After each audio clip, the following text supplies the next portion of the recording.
Hi, hello, నమస్తే. ఒక మంచి విషయం మిత్రమా. దేవుడు లేడంటారు కొందరు, ఉన్నాడనే కొంతమంది భక్తితో పూజలు చేస్తారు. అసలు ఉన్నాడో లేడో ఎవరికీ తెలియదు. కానీ దేవుని లాంటి మనుషులు మాత్రం కొంతమంది ఉన్నారు. ఒక పెద్ద ఆయనకి రాత్రి 11 గంటల సమయంలో కడుపు నొప్పి వస్తుంది. ఇంట్లో చూస్తే ఏ ట్యాబ్లెట్టు లేదు. ఇంట్లో భార్య పిల్లలు ఊరెళ్ళారు, ఎవరూ లేరు. డ్రైవర్ కూడా ఇంటికి వెళ్ళిపోయాడు. ఇంట్లో ఒక్కడే ఉన్నాడు. ఆ వేళ బయట వర్షాకాలమైనందున కొంచెం సన్నగా వాన కూడా పడుతుంది. ఇక చేసేదేమి లేక కడుపు నొప్పితోనే నడుచుకుంటూ వెళదామని బయటికి వచ్చి చూశాడు. ఏదైనా వెహికల్ దొరికితే వెళదామని. అయితే పక్కనే ఒక గుడి దగ్గర రిక్షా అతను భగవంతుడికి దండం పెట్టుకుంటున్నాడు. ఆ రిక్షావాలా దగ్గరికి వెళ్ళి, ఏమయ్యా, కిరాయికి వస్తావా అని అడగ్గా అతను వస్తానని తలూపాడు. వెంటనే ఆ పెద్ద ఆయన రిక్షా ఎక్కుతూ అతన్ని చూడగా ఆయన చాలా అనారోగ్యంగా కనిపించాడు. అతని కళ్ళలో కన్నీళ్లు స్పష్టంగా కనిపించాయి.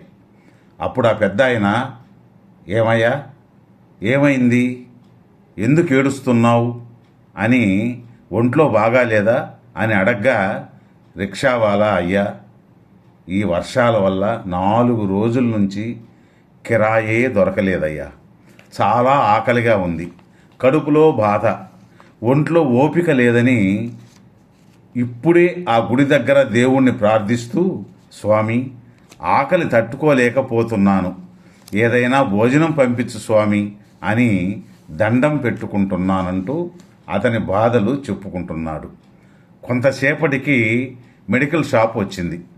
ఆ పెద్ద ఆయన రిక్షా దిగి మందుల షాప్ దగ్గరకు నడుచుకుంటూ వెళుతూ ఇలా ఆలోచిస్తున్నాడు. ఆ భగవంతుడు ఇతనికి సహాయం చేయడం కోసమే నన్ను పంపించలేదు కదా.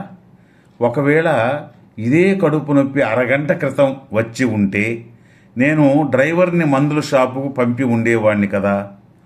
అప్పుడు ఈ రాత్రి సమయంలో బయటకు వచ్చే అవకాశమే ఉండదు కదా అనుకుని మెడికల్ షాపులోని దేవుని పటం వైపు చూసి మనసులో భగవంతుణ్ణి, నన్ను ఈ సమయంలో ఈ రిక్షావాడి సహాయార్థం బయటకు పంపించావు కదా స్వామి అని.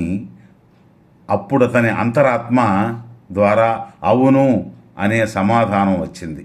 ఒక్క క్షణం ఆలస్యం చేయకుండా తన మందులతో పాటు రిక్షావానికి కూడా మందులు తీసుకుని పక్కనే ఉన్న హోటల్లో ఫుల్ మీల్స్ ప్యాక్ చేయించి రిక్షావాడి చేతిలో కొంత డబ్బు పెట్టి ఆ మీల్సు మందులు ఇచ్చి, ఈ భోజనం తిని మందులు వేసుకోమని అంటాడు.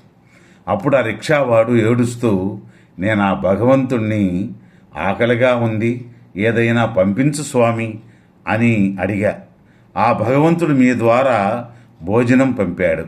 కడుపు నిండా తిని చాలా రోజులైంది. ఈరోజు ఆ దేవుడు నా ప్రార్థన విన్నాడు అని ఏవేవో మాటలు చెబుతున్నాడు. ఇంటికి వచ్చి ఆలోచనలో పడ్డాడు.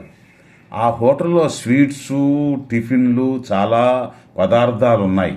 కానీ ఫుల్ మీల్స్ మాత్రమే ఎంచుకున్నానని, నిజంగా ఆ దేవుడు తన భక్తుని సహాయార్థం నన్ను పంపించి ఉంటాడు అనుకుని ఆ భగవంతుడికి ధన్యవాదాలు చెప్పుకొని నిద్రించాడు. మిత్రమా, మనం ఎవరికైనా సహాయం చేద్దామని అక్కడికి సరైన సమయంలో చేరితే భగవంతుడు సహాయం కోరేవారి ప్రార్థన విన్నాడని మనం అనుకోవాలి. కొన్నిసార్లు ఈ సందర్భాలు కాకతాళీయంగా అనిపించినా అవన్నీ ఆ దేవుని ఆజ్ఞానుసారమే సంభవించే పరిణామాలు అని గుర్తించాలి. ఈ సందర్భాలు నా యొక్క జీవితంలో కూడా జరిగున్నాయి మిత్రమా. ధన్యవాదాలు. మరలా రేపు ఒక మంచి వీడియోతో కలుసుకుందాం. జై హింద్.